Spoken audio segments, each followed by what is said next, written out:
एक बार गौतम बुद्ध नदी के किनारे पर खड़े थे। तभी एक बड़ी जटा वाला साधु आकर उनसे पूछता है, क्या आप ही गौतम बुद्ध हैं? उन्होंने कहा, हाँ मैं ही गौतम बुद्ध हूँ। बोलिए क्या बात है? साधु ने कहा, तो फिर आप यहाँ क्या कर रहे हो? गौतम बुद्ध ने कहा कि मैं नदी पार करना चाहता हूँ, इसलिए मैं कब से नाव का इंतजार कर रहा हूँ। गौतम बुद्ध की यह बात सुनकर साधु गुस्से में आकर कहने लगा कि क्या आप इतने बड़े हैं और सारा संसार आपको जानता है और आप एक नदी तक नहीं पार कर सकते?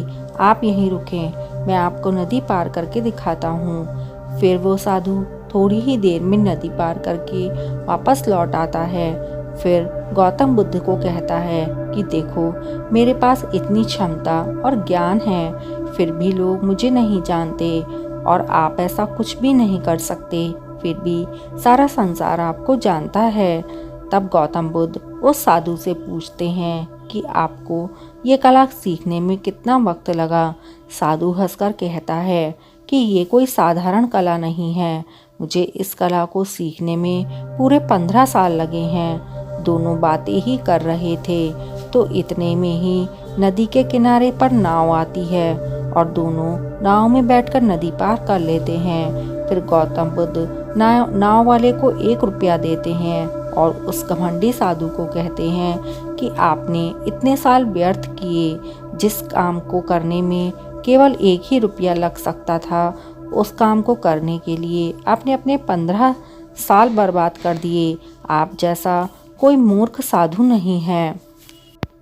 अगर यही 15 साल लोगों की भलाई और अपने जीवन को सार्थक करने में लगाते तो आज आपको कहीं ना कहीं पूरा संसार जानता होता और आप एक महान साधु होते। मैंने हमेशा यही किया, समाज की भलाई और अपनी आत्मा की शांति, इसीलिए लोग मुझे जानते हैं। गौतम बुद्ध का ज्ञान सुनकर उस साधु को पछतावा होने लगा। बोला, आप सही कह रहे हैं, मैंने अपने जीवन के 15 साल व्यर्थ ही गंवा दिए। अगर मैं भी आपके बताए इस मार्ग पर चलता तो मेरा जीवन सार्थक हो जाता। फिर गौतम बुद्ध ने कहा कि अब भी कोई देर नहीं हुई है। अगर आज से ही आप इस मार्ग पर चलेंगे तो कभी ना कभी सभी लोग आपको जानेंगे और आपका जीवन भी सार्थक हो जाएगा।